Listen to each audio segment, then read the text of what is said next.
More recent cars I've purchased have just come back from having the MOTs done. Adrian popped me over to Car Care today to pick these up. So we've got the Ford Ka and we've got the Dacia Dacia Stepway, as I keep getting corrected on. So I think we're about there with the repair on the wheel arch on the Nissan. So while I've been waiting for the extra bit of filler I inevitably put on because it was bothering me, I've taken the brush and I've touched in all the chips on the back of the bumper. Right, so I haven't got cracking on a note. I've decided to crack on with the Ford Ka because it's got a brand new MOT on it. It's ready to go. I've got some interest in it already, so I'm going to get cracking on that. We've got Adrian in today. He is working on the C1 on the stereo for me because the stereo wasn't working. I got the replacement stereo and it still isn't working with the replacement stereo. And there's a lot of wiring in here that looks like it's been mucked about with some aftermarket speakers. So Adrian, being the max power boy that he is, we got him in to have a look at the wiring because I don't know anything about wiring at all. So on the Ka, we need to sort out why the fan is making a noise and sort out the clutch arm, why the clutch arm is squeaking. Get onto that and get the interior cleaned. So on the interior, I've got my G101. You can see the state of the seats. I've got my drill mounted brush and we're just going to give it the mother of all cleans throughout, and it'll need a hell of a hoover out. The rear seats have got some mould on them from sitting about. So yeah, let's get in and get it all cleaned up because I think this is probably going to sell with a brand new MOT in it as soon as I put it up for sale, because this purple is quite nice and needs minor touch up. Just to try to sort out the little bugs. So we had a squeaky clutch arm which I've doused in WD-40 and worked back and forth now, and that seems to have quietened down. And then the MOT said that I had a noisy fan, didn't I? Well, I've jumped straight in to check whether it was exactly the same as the 500 I did the other day, and it is. Look, the resistor has fallen off, the solder has got stuck in the housing and is contacting with the fan. See if I can pull it out for you and show you. There you go. It's come off the solder, and that was, the fan was hitting it and making a load of racket. Now no racket, so I need to get another one of these resistors again. Incredibly common issue, isn't it, by the looks of it? But yeah, I'm going to keep working WD-40 into that clutch arm, make sure it stays quiet, but then that should be all the MOT stuff sorted out. I don't have to put the new fan on like I thought I did, so that one stays on the shelf. Right, I've squeezed the Ka in for a minute because it looks like we've got a viewing on the Kia Rio this evening, so giving that a quick rinse and clean off. So again, still haven't been able to get back onto the note yet, and still haven't been able to finish the sorry, a lot of you get upset, but let's crack on and get that finished. I've cleaned the interior now with the G101 and it's looking a hell of a lot better. No nasty mould, that's all come straight out, all the dirt's come straight out, so just got to get in and hoover it, really hoover it well, and do the plastics. Did the engine bay earlier, and then I do want to buff this being nice metallic purple. This car's going to sell purely on this colour, I think, so we're going to really buff it to a good shine, ready for its photo shoot. So there's our engine bay all detailed up on the Ka. We're looking nice and smart. It's got a very new looking Halford's battery there, and then inside it's now had its good hoover out. Its seats have been cleaned. Oh, I've got to clean that rubber floor mat there, but all the plastics have been cleaned. It's all come up really, really nice actually. Bar that little hole there, the interior is all in excellent condition. Just needed a really good clean. I think someone may well fall in love with this for their first car, so we just need to give this nice purple a polish now. So Adrian's bailed on the Citroen C1. We cannot get it to work for love nor money. I've checked continuity on all of these wires here, and it's got power and there's continuity on the wires, but we're just still getting nothing at the stereo. I was just talking to an auto electrician who tells me that basically they've constantly got a live feed to them, which this has got a live feed to them, but it's something to do with the body control unit telling it that it's got a computer, got a stereo in the car.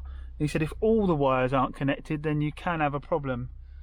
but I don't see that they haven't got any apart from these here, which I'm not sure what they're, the old stereo wires, so I'm not sure what they've done with those there, whether that's causing the problem. But I'm a bit of a loss. It's very frustrating because the car's sold and it's ready to go out and the people want it, but this could be quite costly. Something this stupid could be quite costly for me. The also electrician can't get it till Friday and they want to pick up the car on Saturday, so yes, not sure what to do. What makes no sense to me though is that they had an aftermarket stereo working in the car, presumably, and they must have been off that same power feed. So why is it this stereo doesn't work and their aftermarket did work when they're both getting power from the same place?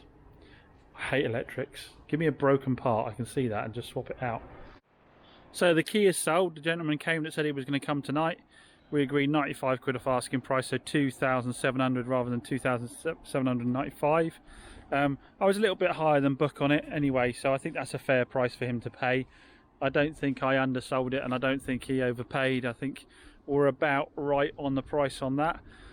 I think it was an absolute cracker. You know, just the condition of it, after I did that little bit of paint on the front corners and gave it a good clean up, just the condition of the car is just fantastic for the age. It really is. It's a really nice looking little car, and I think a lot of you out there shouldn't turn your nose up at these. If you're looking for a cheap runaround and you see one of these for sale locally, go and give it a try. You might be surprised how much you like it. Right, we're going to pull a late.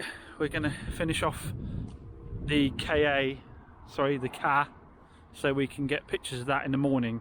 So what I need to do is buff the paintwork, touch in the scratches, so first thing in the morning when the sun's out I can get photos up for that and then see if that lady that's interested in it wants to have it or not. Can't remember if I recall covering that on the video earlier, but she messaged me about the KA for her mother who's around locally, about 70 years old, and she's looking for a reliable runaround for her. And I did just warn her around the 2.5k mark to 3k mark. You are buying older cars, so there's just no, you're the best will in the world, there's just no guarantees with them. We prep them as well as we can before they go out the door, but potentially there will be money to spend on them at some point. Just hopefully not within a very short period of time of us having sold it to you. But yeah, we'll get that in, get that done, and then I'm hoping to get it done within the next hour, and then I may stay late and get cracking on the paintwork on the Note finally. I don't actually have anything officially for sale because the Dacia isn't up for sale yet. There you go, so the right way for you guys that get upset by it. The Dacia isn't up for sale yet. The KA isn't up for sale, and obviously the Fiesta I think I'm going to bin off. That's going to go to Copart, I think. I haven't just got time to do that. And then hopefully I'm going to get Pete over to get onto the Alfa. But yeah, as it stands now officially, I am sold out. I have nothing for actual sale at the moment. So I've got the Hyundai i20 coming as well any day, haven't I, soon? And I might have just pulled the trigger on another car, which you might be surprised I'm buying. But I guess those of you that watch the channel for a while are never surprised by what I end up buying. So as I said yesterday, I didn't really crack on with the Note. I decided to get the KA ready to go, and stayed late last night and gave the whole thing a machine polish. I touched in the damaged alloys, and I gave the whole thing a coating of sealant, because as I said, the paint's what's going to sell this, the colour is what's going to sell this, and I think she looks pretty damn good. There were some scratches to do, weren't there? Most of them polished almost out completely. Got a little one still there, but you can only just see it. There was one in the door here. I polished that out, most of it. There's a tiny little bit left just there. But I'm not going to start putting paint on this because this is a 3-stage paint, so that's a very risky move. And then the biggest scratch was on the back here, just in this rear quarter. Now I did put a little bit of paint in there and then flattened it back, so it doesn't draw the eye anymore, because that was white, really drew the eye, that one. Again, it was all the way out to here and all the way out here, but I managed to polish all of that out and just touch that little section in there. If you can see overall now, the car is looking really, really smart. The only reason I'm not going to put it up for sale just yet is I'm waiting on the badge coming today. and I don't want to photograph it with a Manky badge on it. But once that's done, she's up for sale, and I think she should fly out the door. I'm thinking 2795 for this one. As a lot of you pointed out, there's an MOT discrepancy on the mileage on this one. It does 5,000 miles every year, and it's only a 2-owner car. It's done 5,000 every year, and in one MOT it jumps 20,000 and then goes back again on the following MOT. Now what's caused that, I couldn't say. It could be an MOT tester error, which seems more likely to me because that consistent 5,000 miles per year, and then after that discrepancy is 5,000 miles a year again. It could be that it's had the dash change. These do suffer badly from the dashes failing, and if you don't get the one that you've got in the car repaired, and you put an aftermarket one in there, you won't retain the mileage.